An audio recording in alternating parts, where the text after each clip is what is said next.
The rain hammered the Brooklyn Bridge like a warning I never heard. 1 second, headlights blinded me.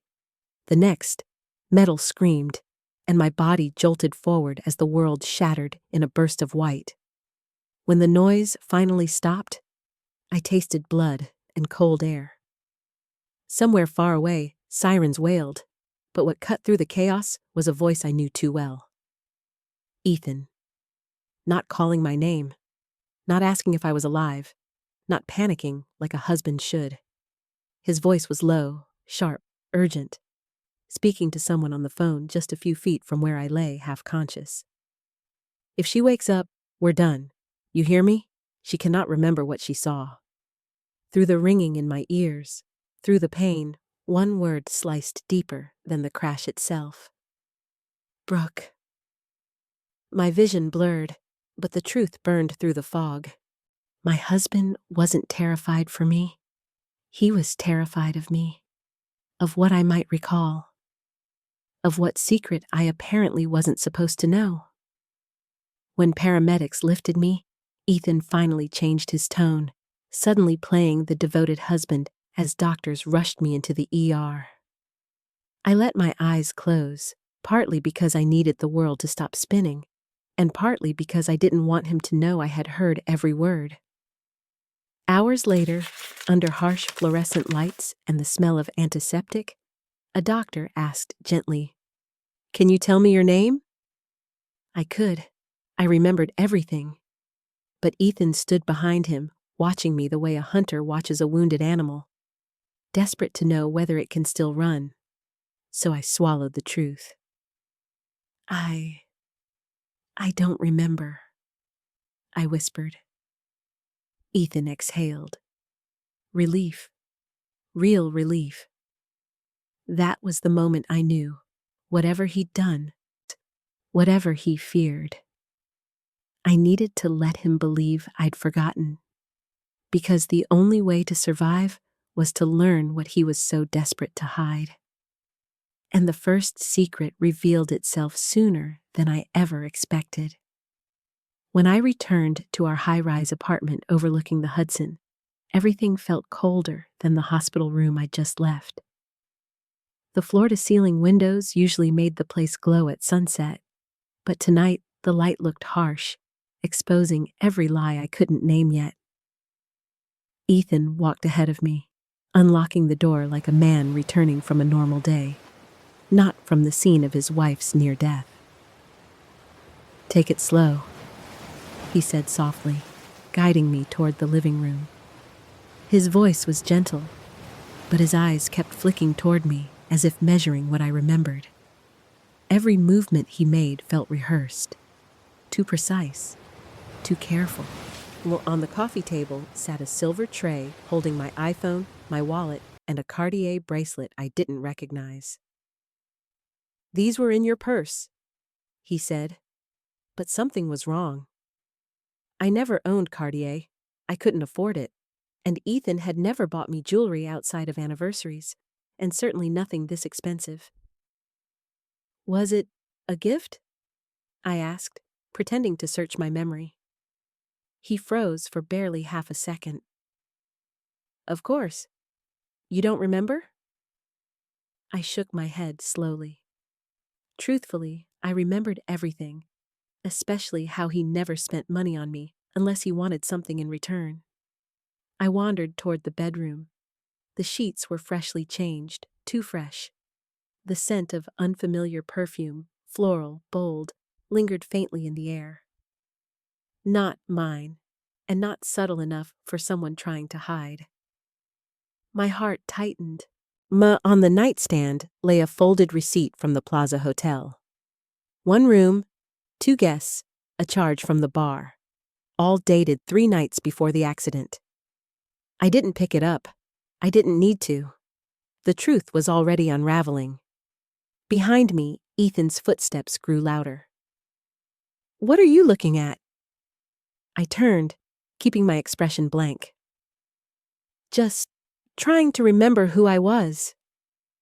He studied me again, too intently. Then his phone buzzed. He snatched it quickly, but not before I saw the name flash across the screen.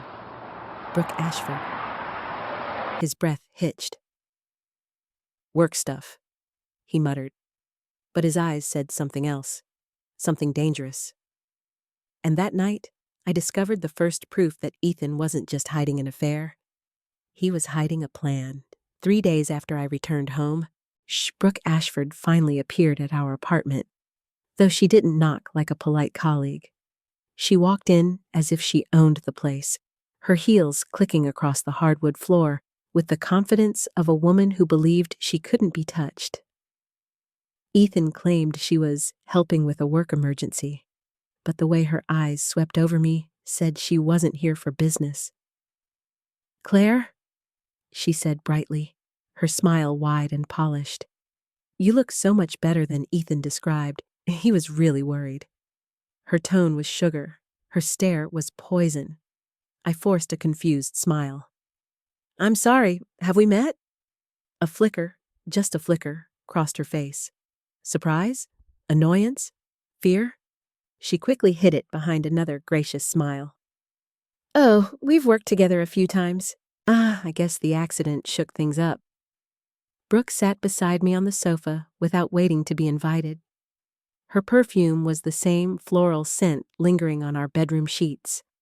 My lungs tightened at the confirmation. She crossed her legs slowly, showing off a flawless manicure that matched a Cartier watch I never knew Ethan could afford. "So," she said softly, leaning closer, "what do you remember from that night?" The question was too sharp, too intentional. Not the question of a friend. The question of someone checking if the crime scene was clean. I blinked, letting confusion fill my expression. "Just lights, noise, then nothing." Brooke studied me the way a surgeon assesses a wound. "Nothing at all?" she asked again, voice lilting. Before I could answer, Ethan stepped between us with 2 glasses of sparkling water. She's still recovering," he said, a little too firmly. "Let's not overwhelm her." But Brooke didn't back off. If anything, her eyes narrowed in suspicion. I watched them exchange a quick glance, silent but loaded. They weren't just lovers. They were partners in something bigger, darker. Something neither thought I could possibly understand. Brooke's smile returned, but her voice dipped lower, silkier. "Well, if anything comes back to you, even the smallest detail, you tell Ethan first. It's important." I nodded, pretending to accept the instruction. Inside, I felt ice grip my spine, because the only people desperate to control my memory were the ones terrified of the truth. And that night, Brooke made a mistake that proved she feared me more than she feared the law. For the next 2 days, Ethan hovered over me as if guarding a secret rather than a recovering wife. Whenever I walked into a room, he minimized screens, shut drawers, or angled his laptop away from me. He thought I didn't notice. He thought amnesia made me blind. But pretending not to remember only sharpened everything. On the morning of the 3rd day, he rushed out earlier than usual, forgetting to close his MacBook Pro. The screen glowed in the dim light of our apartment, revealing rows of numbers that didn't look like anything a normal finance director should be juggling.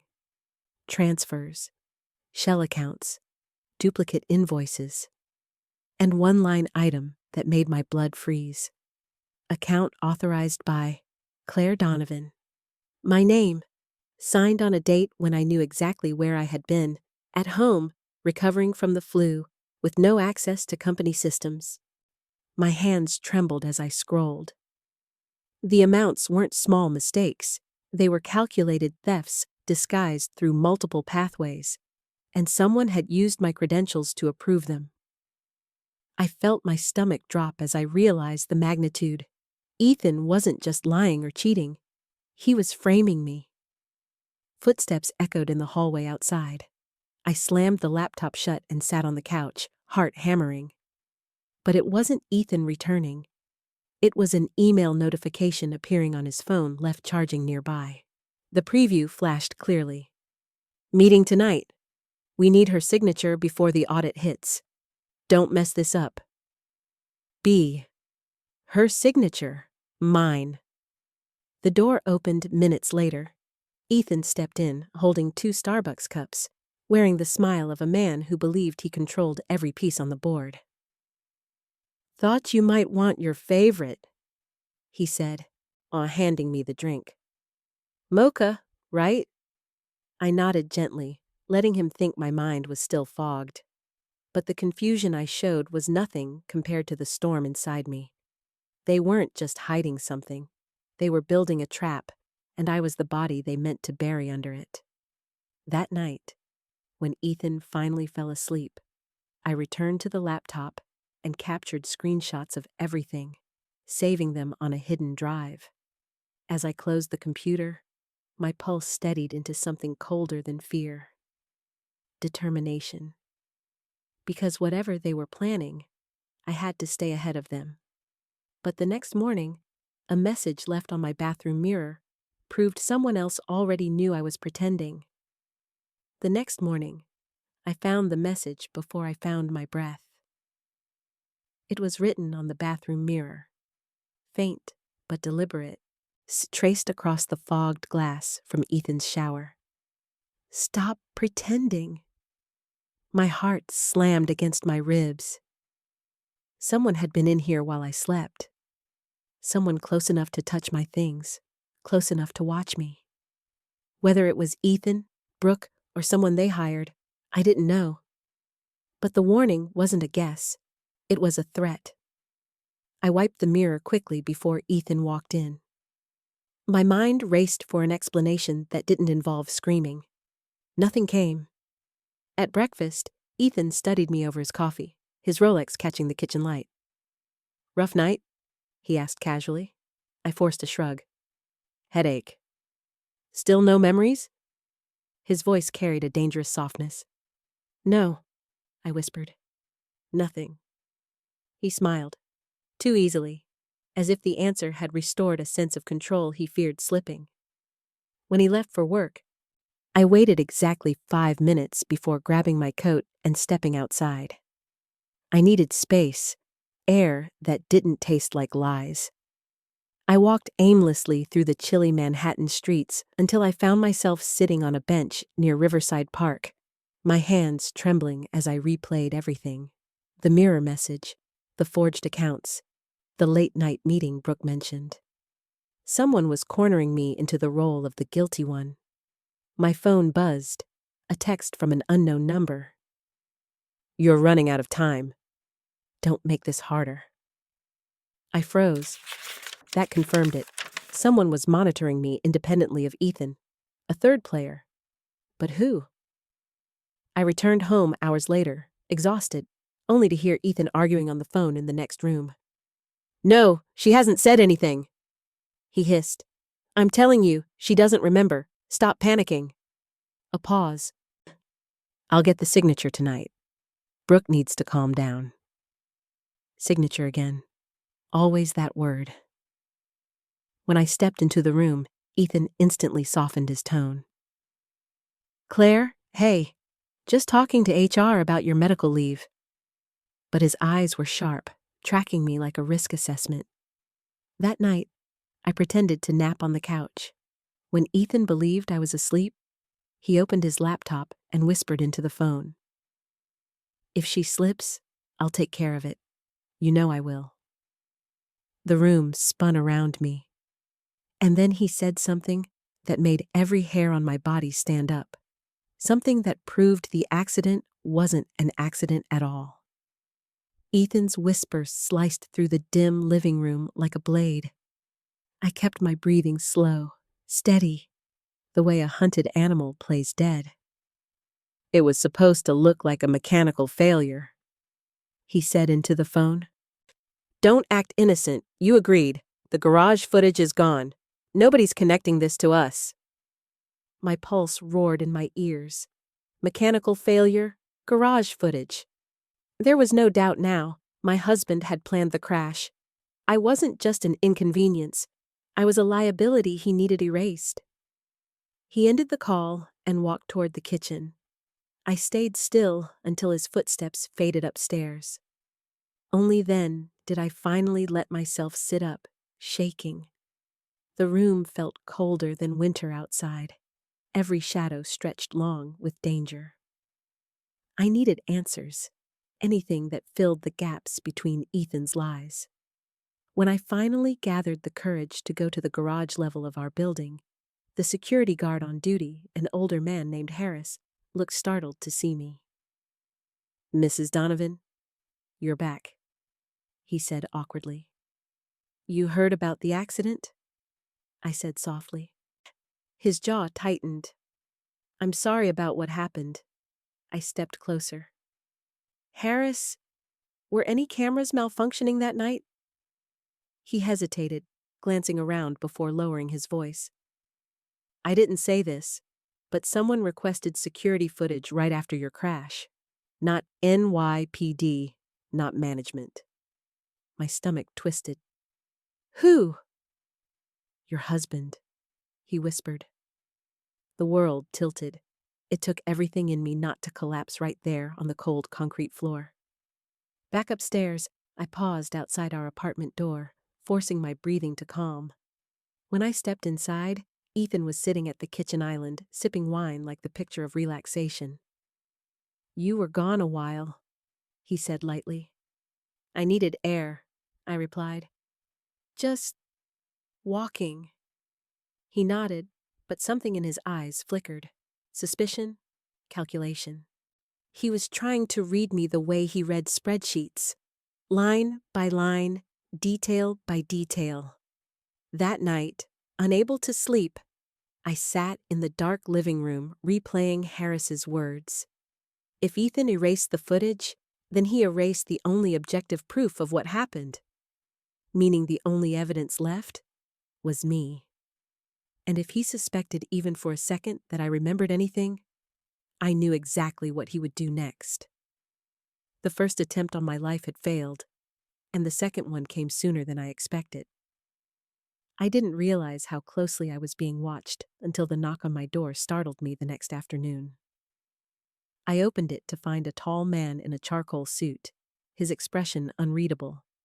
He introduced himself with a firm handshake. "Julian Ward," he said. "We've spoken before, at the fiscal summit." Yes, I remembered him, CEO of Ward Capital, sharp-eyed, son impossible to fool. But Ethan, standing behind me, stiffened with the panic of a man who didn't want these two worlds crossing. "She's still recovering," Ethan said quickly. "This isn't a good time." Julian ignored him, his gaze fixed on me, assessing, searching for fractures in my performance. "Claire, may I ask you a few questions? Privately." Ethan stepped in front of me. "She's not up for that." But Julian's voice dropped, low and deliberate. "Your login authorized a transfer that put $50 million at risk, and the audit team found your digital signature on 2 restricted files." My blood ran cold. He knew, but I also sensed something else. He didn't fully believe I was guilty. I swallowed hard. I don't remember anything." Julian watched me closely. Convenient. The word stung, because if I told the truth, I'd expose myself. If I kept lying, I'd look guilty. Either way, Ethan wanted me cornered. Ethan placed a hand on my shoulder, squeezing just a little too tight. "She's fragile. You shouldn't confuse her." Julian's eyes flicked to Ethan's hand, just long enough to catch the tension beneath the gesture. "I'll return tomorrow," he said. "And Claire, you should think very carefully about what you want to remember." After he left, Ethan slammed the door harder than necessary. "What did you tell him?" he demanded. "Nothing," I whispered. Ethan's fury simmered just beneath the surface. Don't talk to him again. He'll twist anything you say. He meant it as a warning, but it sounded more like fear. That night, I replayed Julian's visit. He wasn't convinced I was innocent, but he also didn't look convinced I was guilty. His eyes had tracked Ethan more than they tracked me. He suspected something, maybe even someone. And if Julian Ward was digging into Ethan's finances, he was closer to the truth than either of them realized. Which is why, later that night, I found a note slipped under my door. A note that wasn't from Julian or Ethan, but from someone who knew everything. The note was a single piece of paper, folded twice, tucked beneath my apartment door, like a secret delivered by the night itself. No signature, no greeting. Just 7 words that knocked the air from my lungs. You're not the one they're framing. I read it 3 times before the meaning shifted from confusion to terror. If I wasn't the only target, then who else was entangled in Ethan and Brooke's scheme, and why warn me at all? My hands shook as I slipped the note into my pocket, just as Ethan's voice echoed from the kitchen. Claire, you awake? I forced my breathing to steady. Yeah, just getting water. He watched me too long, eyes narrowed as though searching for cracks in my amnesia. Remember? Julian is dangerous. Stay away from him. Dangerous. The word sounded ironic coming from a man who tried to orchestrate my death. The next morning, I waited until Ethan left before pulling out my old laptop, the one Ethan didn't control. If someone thought I wasn't the main target, then I needed to find out who was. I logged into archived work files, digging through financial reports from months before the accident. And there it was. A discrepancy tied to a project managed directly by Julian Ward. A massive investment flagged internally but overridden, using Ethan's credentials. My breath caught. They weren't just stealing from the company. They were sabotaging Julian himself, diverting funds tied to his firm to cover the missing money. The real target wasn't me. It was Julian. A chill spread across my skin as I realized why Ethan and Brooke needed my signature. My digital profile was clean, trustworthy, convenient. If the scheme collapsed, the entire collapse would fall on me, not them, and not Julian. I would be the perfect scapegoat, shielding them from the man they'd robbed. I swallowed the rising panic. Julian didn't fully trust me, but he needed to know he was being set up. I grabbed my coat, intending to find him at his Park Avenue office, when a shadow moved past the door's peephole. Someone was standing outside. A soft knock followed. Too careful, too controlled. Claire, a woman's voice whispered. Open up. It's important. Brooke, her voice trembled. We need to talk. He's losing control. My fingers tightened on the doorknob. And that was the moment I realized Brooke was afraid. Not of me, but of Ethan. I didn't open the door right away. Brooke's voice, usually smooth, controlled, smug, now trembled like someone whose world was cracking faster than she could glue it back together. I kept the chain locked. What do you want? I asked. She exhaled shakily. Just a minute, please. The word please sounded foreign coming from her. I opened the door halfway, the chain still latched. Brooke slipped inside only when I allowed her, her eyes darting down the hallway as if expecting someone to follow her. She looked different. Makeup smudged. Hair undone. The confidence she'd flaunted days earlier was gone. He's losing control, she repeated, wringing her fingers. And when Ethan loses control, he gets dangerous. I stared at her, cold. You'd know. Brooke swallowed hard. I didn't come here to fight. I came because I think he's planning something worse. Last night, he talked about removing variables. You were one of them. She paused. So was I. For a moment, I almost laughed at the irony. The mistress who helped him betray me, now terrified of being replaced. You expect me to believe you? I asked. Brooke pulled out her phone with shaking hands. Look. She showed me a text threaded with desperation. We're cleaning house. Don't make this messy. E.D. My stomach tightened.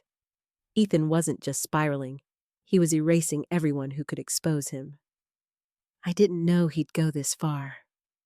Brooke whispered. The money, yes. The transfers, yes. But hurting you? Hurting me? She shook her head. He's not the same man I thought I was playing. Playing? I repeated. That's all this was to you. She didn't deny it. But now I'm telling you, he's preparing something tonight, a meeting.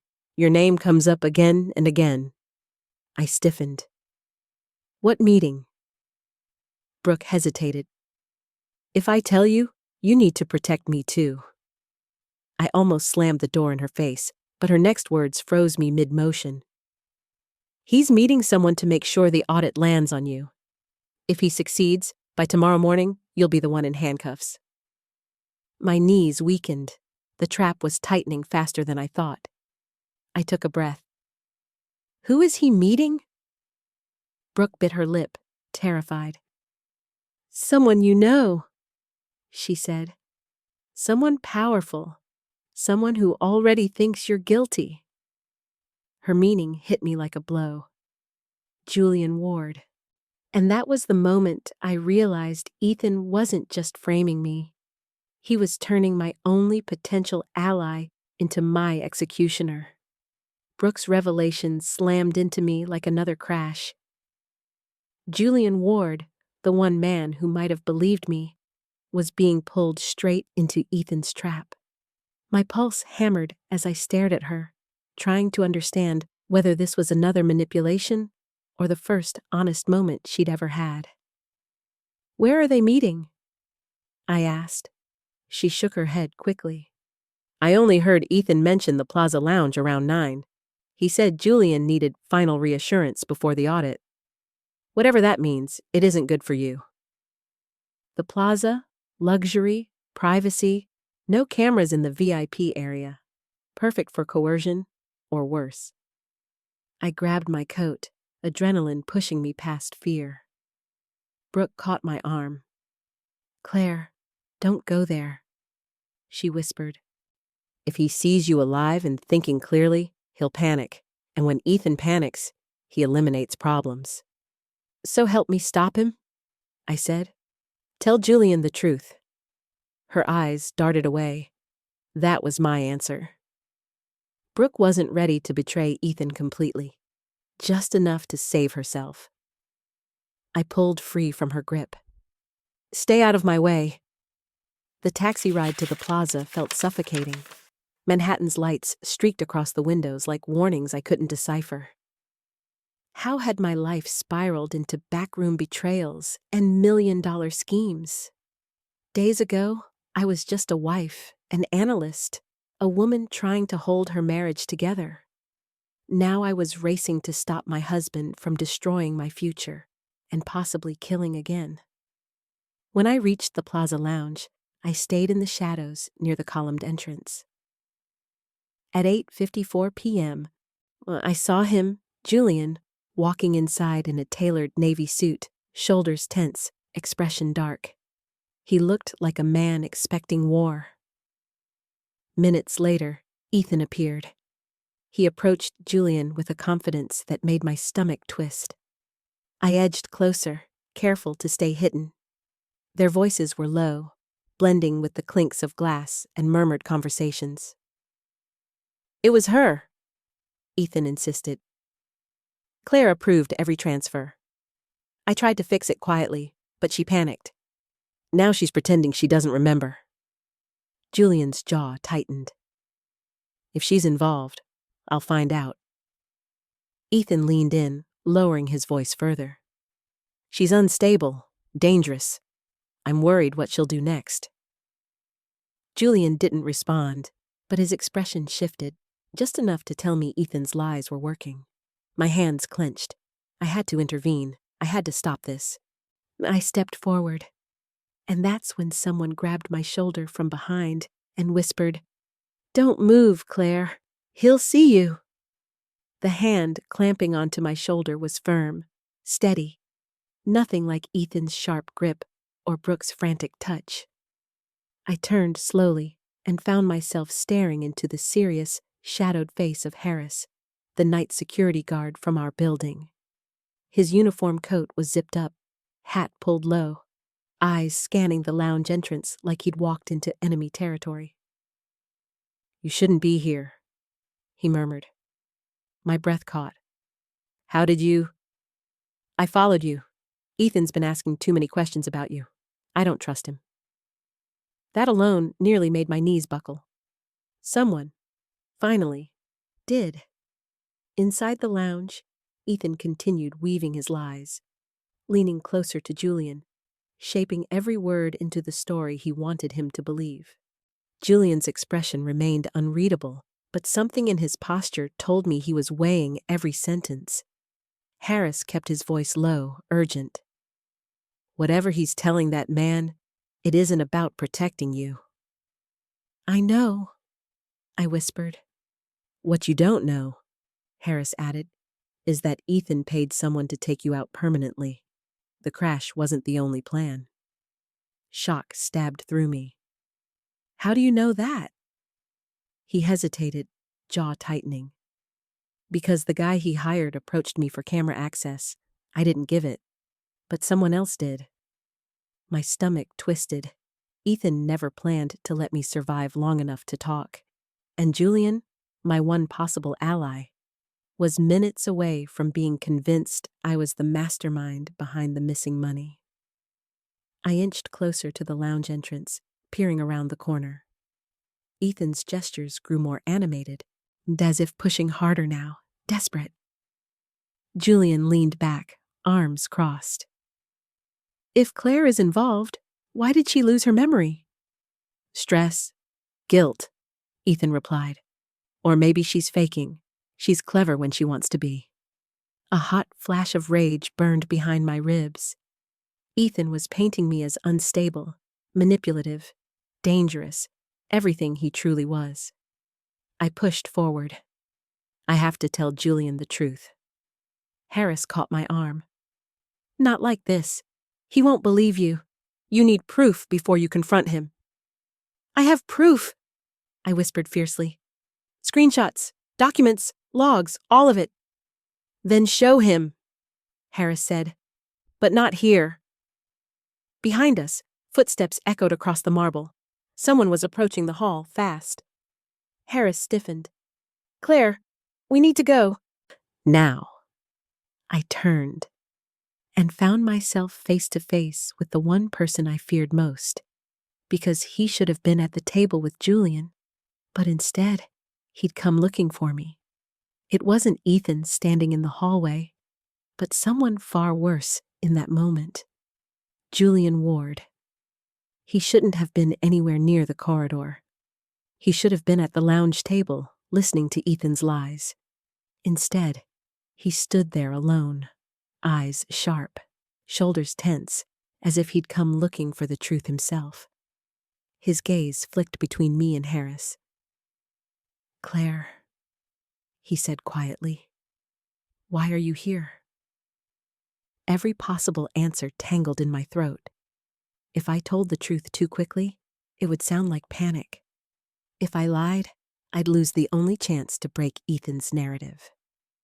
Harris stepped slightly in front of me, protective. "Mr. Ward, you shouldn't trust anything Ethan told you." Julian raised a hand, not to threaten, but to silence the noise around him.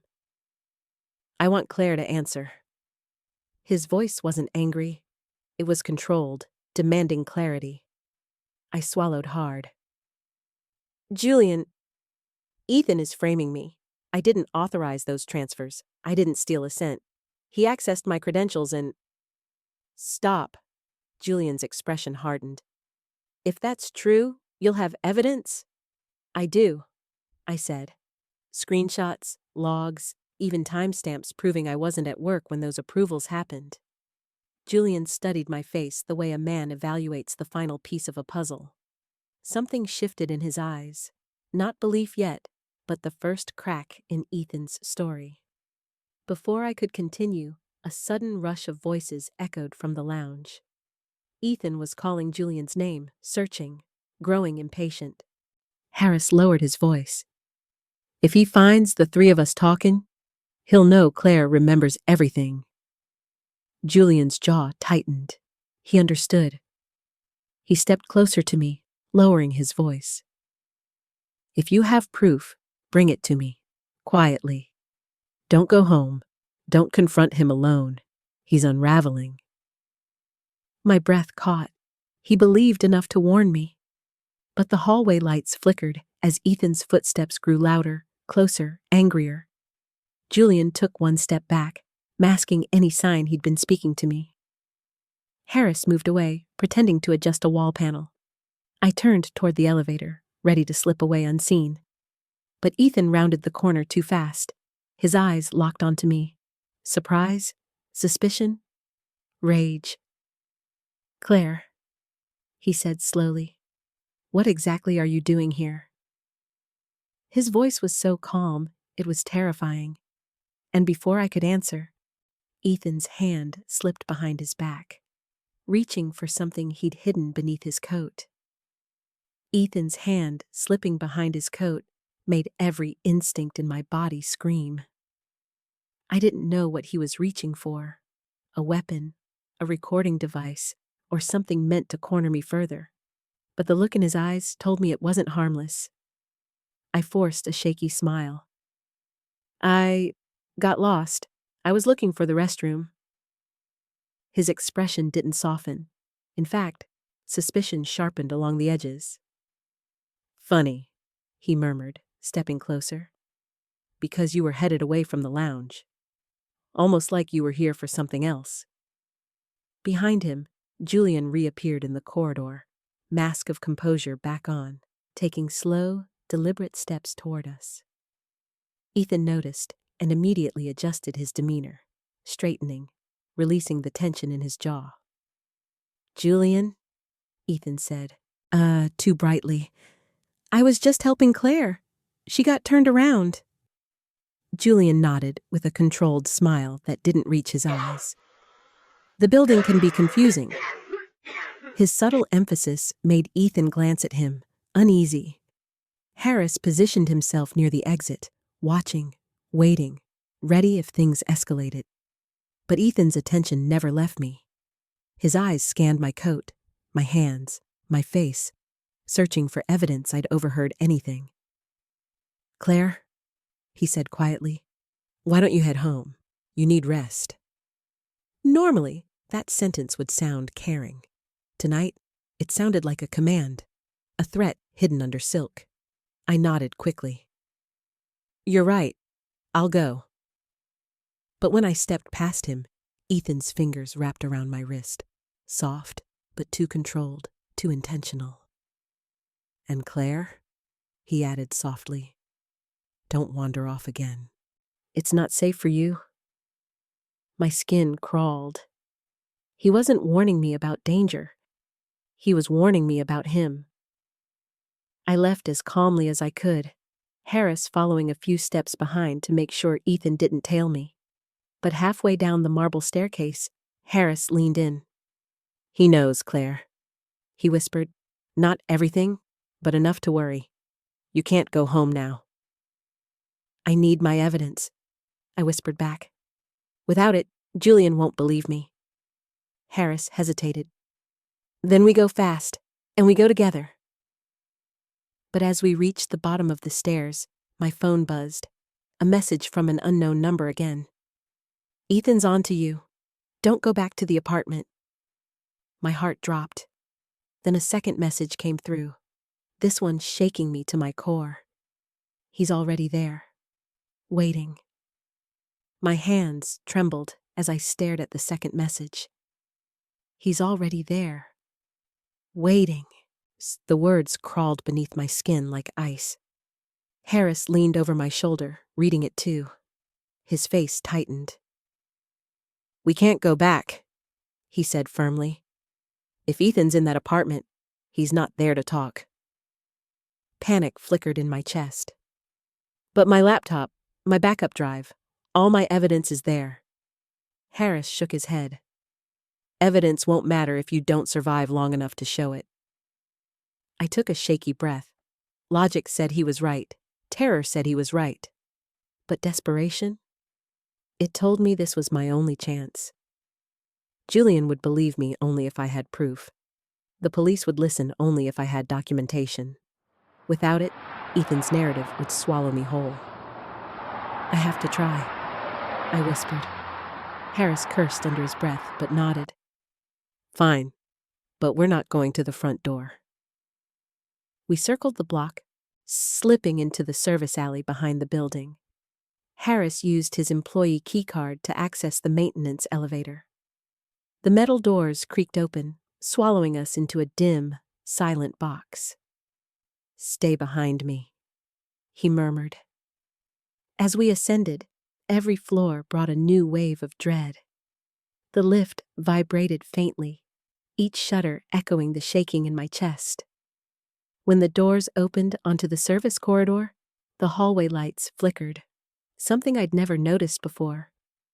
Harris froze. "He's been here. Someone tampered with the breaker." A chill spread across my arms. We crept toward my apartment's back entrance. Harris tested the knob. Unlocked. Not a good sign. He stepped inside first. The place was dark except for the faint glow from the city skyline bleeding through the windows. Nothing looked overturned. Nothing broken. But the silence was wrong. Too thick. Too deliberate, as though the whole apartment were holding its breath. "Go, Claire," Harris whispered. "Get your stuff. Quickly." I slipped into the bedroom, opened the closet, and reached into the box where I'd hidden the backup drive. Gone. My stomach lurched. I checked another spot. Empty. Every hiding place wiped clean. Ethan had already found everything. Then I heard it, the soft click of a door closing somewhere in the apartment. Not the front door. Inside. Harris's voice hissed from the hallway, terrified. "Claire, run!" I turned toward the living room and saw Ethan stepping out of the shadows, holding something behind his back, smiling like the hunt was finally over. Ethan stepped out of the shadows with slow, deliberate confidence, as if he had been rehearsing this moment. The dim city light from the window carved sharp angles across his face, highlighting a smile far too calm for a man who just caught his wife retrieving evidence against him. "Looking for something, Claire?" he asked softly. My pulse pounded. I backed away, but he followed, each step measured. Behind him, Harris inched toward the kitchen, trying to create a distraction or an escape route. Ethan's eyes flicked to him. "Don't," he warned. "You've meddled enough." Harris froze. I forced my voice to steady. "Where's my drive?" Ethan lifted his hand then, revealing what he'd hidden behind his back. My backup drive crushed in his fist, the plastic cracked, wires hanging like severed veins. "You mean this?" he said. "You really should have hidden it better." Something inside me cracked. Fear, anger, betrayal, all fusing into one sharp point. You tried to kill me," I whispered. Ethan tilted his head. "Don't be dramatic. I tried to solve a problem. You were supposed to stay quiet. I gave you a chance." "A chance?" My voice shook. "You orchestrated a crash." "And you survived," he said coldly. "You've always been stubborn." He took another step toward me. Harris moved slightly, just enough to shift Ethan's attention. That's when I saw it, what he held in his other hand. A syringe, filled with something clear. My breath stopped. "It's quick," Ethan murmured. Cleaner than another accident. And Brooke will confirm she tried to help you. Tragic, really. Harris moved, blocking his path. You're not touching her. Ethan's smile vanished. His calm cracked. Move, old man. No.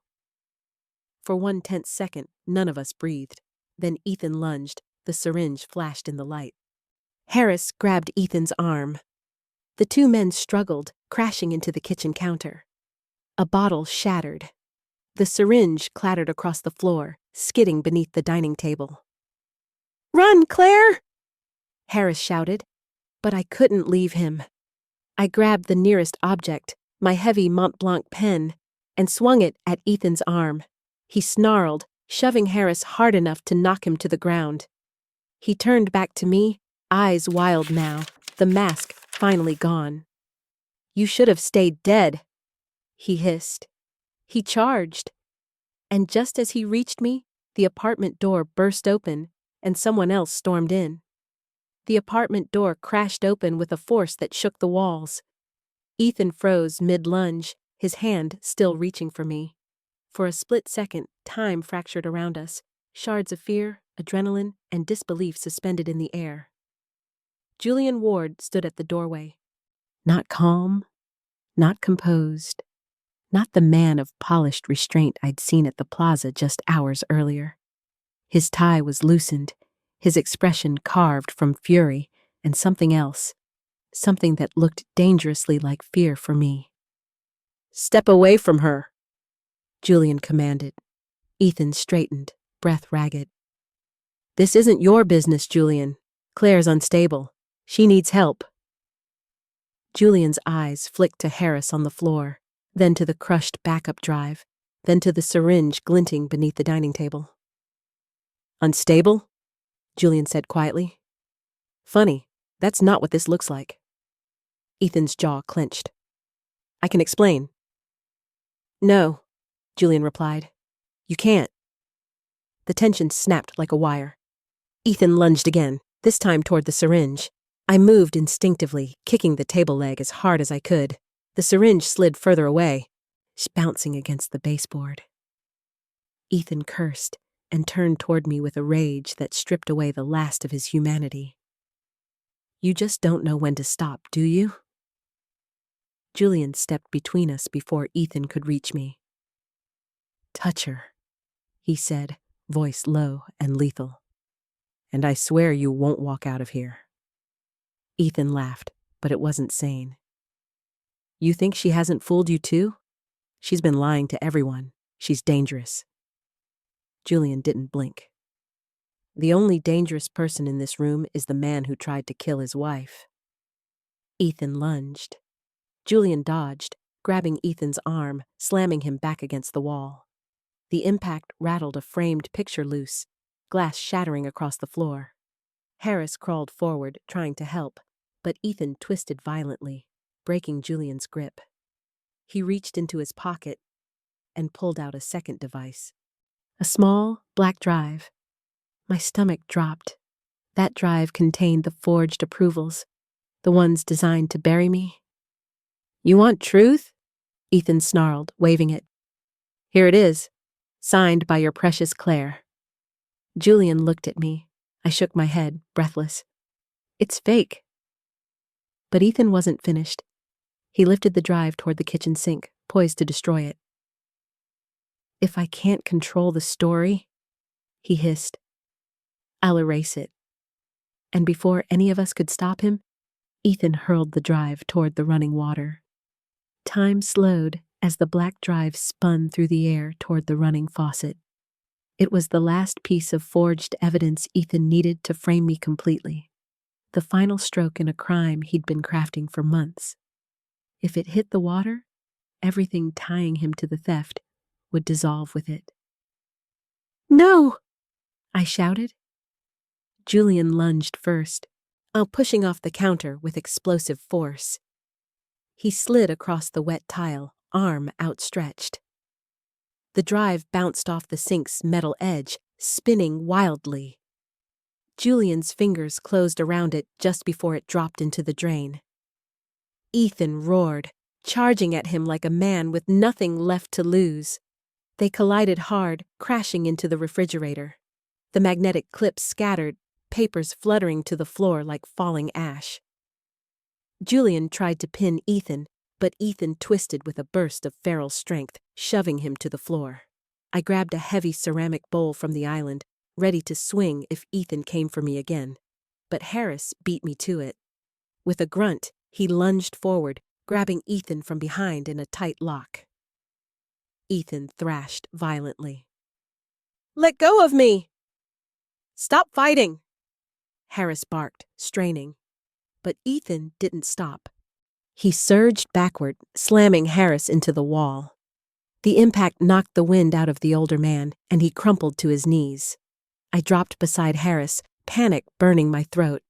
"Are you okay?" He nodded weakly, clutching his ribs. "Get the drive. Don't let him take it." Julian staggered to his feet, breathing hard, clutching the recovered drive. His face was grim, resolute. "This goes to the board. Tonight." Ethan's eyes snapped toward him. "You're not going anywhere." He sprinted toward Julian with reckless rage. But Julian was ready this time. He dodged aside, slammed the broken Mont Blanc pen into Ethan's shoulder. Not enough to injure him badly, but enough to destabilize him. Ethan stumbled, crashing into the dining chair, gripping his shoulder in shock. "Stay down," Julian warned. Ethan spat blood onto the floor, eyes burning. "You think a board meeting will save her? She's still the signature on every file. She's the one the audit team will bury." My voice rose, trembling but steel-edged. "Not after what I show them." Ethan laughed, cold, broken, dangerous. "You have no idea what's coming, Claire." Then he glared at Julian with something like hatred. "You don't either." He reached into his pocket again, and when he pulled his hand out, what he held made Julian's face go pale. Ethan's hand emerged from his pocket, gripping something small, metallic, and horrifyingly familiar. A key fob, not to a car, to a storage locker. Julian recognized it instantly, his face drained of color. "You didn't," he whispered. A slick smile slid across Ethan's face. "Oh, I did. Everything you think you know? Everything you think you've uncovered?" He tapped the fob against his palm. "It's all stored off-site, insurance, and that insurance makes sure this little investigation ends with Claire in federal prison." My chest tightened. "What's in the locker, Ethan?" He laughed, breathless and frantic. "Copies of the transfers, logs, fake email trails. Enough to make the FBI drag you out in handcuffs." His smile twisted. "And guess whose fingerprints are on every document?" "Me." Julian stepped forward. "You sick bastard. You built a second frame job." "It's called planning," Ethan sneered. "Something you should appreciate, Julian. After all, you're the one who'll testify she had access." Julian's jaw clenched. "I'll never testify to a lie." "You won't have a choice," Ethan snapped. "They already think she's unstable, and when the board hears what I've told them—" He took a step toward us, key fob raised like a threat. "Tomorrow at the audit hearing, this all ends. Claire goes down. I walk away clean." A hot rage ignited in me. "You won't get away with this." "I already have," Ethan said, voice softening into something chilling. "And you can't stop me. Neither of you." Julian moved faster than I'd ever seen him. He lunged, grabbing Ethan's arm, twisting it violently. The key fob flew across the room, skittering under the sofa. Ethan roared, elbowing Julian in the ribs. They slammed into the wall, fists flying, raw desperation fueling both men. I dove for the fob, heart pounding. My fingers brushed it, but Ethan saw. He shoved Julian away and sprinted toward me, eyes wild. "Give that to me," he shouted. I scrambled backward, clutching the fob to my chest. Harris, still weakened, crawled forward to block Ethan. but Ethan kicked him aside with brutal force. Pain shot through me as Ethan grabbed my wrist, squeezing hard enough to crush bone. "Claire," he hissed, "you are done!" But then a voice echoed from the doorway. "Step away from her, right now!" We turned, and standing there were 3 members of the corporate audit board, with 2 NYPD officers behind them. For a moment, none of us moved. The doorway framed a scene Ethan had never prepared for. 3 members of the corporate audit board, impeccably dressed, their faces carved in stone, standing beside 2 NYPD officers whose hands hovered near their holsters. Ethan's grip on my wrist faltered. "Mr. Donovan," said Mrs. Keller, the lead auditor, her voice sharp as glass. "Step away from your wife." He forced a smile, strained, cracking at the edges. "This isn't what it looks like. Claire is confused, unstable. She wandered into something she doesn't understand." But Miss Keller's eyes fell on the syringe under the table, the shattered drive on the floor, and the bruises forming on Harris's ribs. "Funny," she replied flatly. "That looks very stable to me." Julian finally rose from the ground, his breath uneven, but his gaze was fixed and clear. "We heard everything from the hall," he said. "Every word." Ethan's face drained of color. You weren't supposed to be here yet." Ms. Keller lifted her tablet. On the screen, a live recording played, the audio feed from the hallway mics built into the plaza's corporate suites. Ethan's voice echoed. "Claire goes down. I walk away clean." Ethan lunged forward, trying to snatch the tablet, but the officers stepped in instantly, blocking him. "This is entrapment," he shouted. "She tricked me. She's been faking memory loss." I stood tall, steadying my breath. "Yes," I said. "I did fake it, because you tried to kill me." The room fell silent.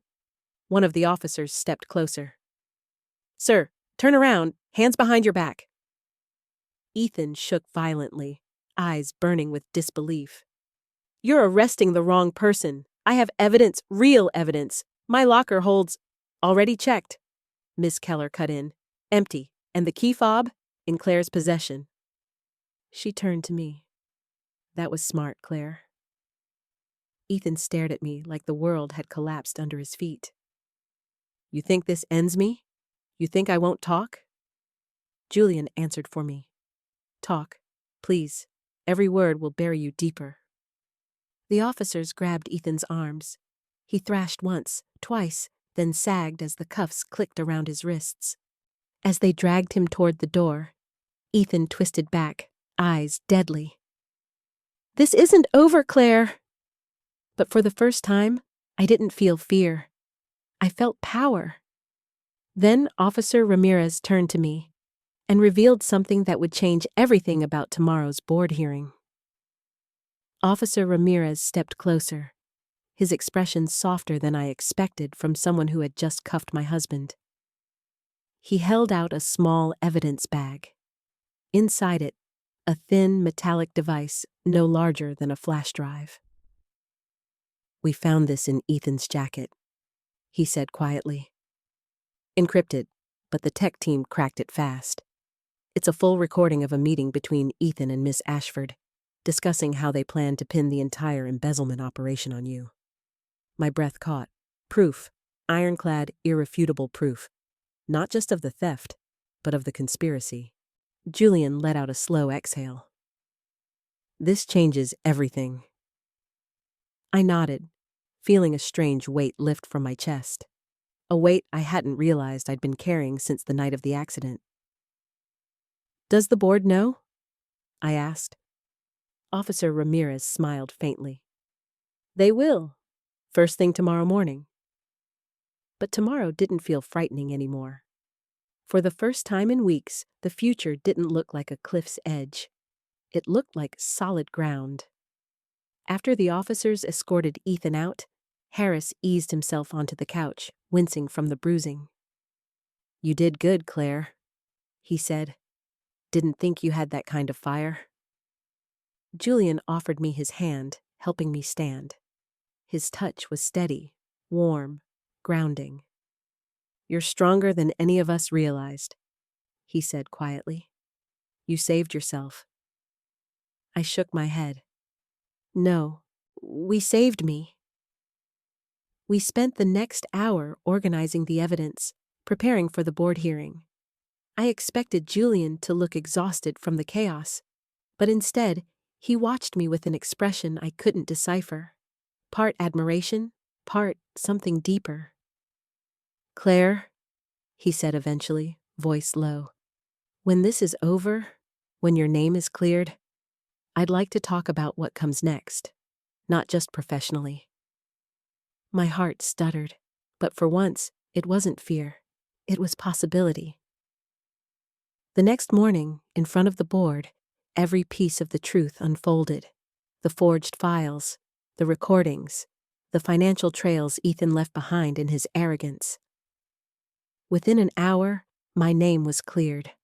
By noon, Ethan and Brooke were both formally charged. By sunset, the company offered me a promotion, Director of Financial Integrity, a new beginning born from ashes. That night, as I stood overlooking Manhattan's skyline from my new office, Julian stepped beside me and took my hand gently. No pressure, no expectation, just presence. You made it, he whispered. I smiled for the first time without pain. And in that moment, I realized my story hadn't ended in betrayal. It had begun in freedom. So, that's how the story closes, my friends. And if you're still here with me right now, listening until the very last moment, then something in Claire's journey must have touched your heart in a way only real life can. Maybe it reminded you that quiet strength is still strength. Maybe it whispered to a part of you that's been hurting, healing, or trying to stand up again. Life gives us storms, sometimes storms we never asked for. But like the Stoics taught us, what stands in the way becomes the way. The pain we face isn't there to break us, it's there to shape us. Marcus Aurelius once wrote, "You have power over your mind, not outside events." And maybe tonight, Claire's story helped you feel that power again.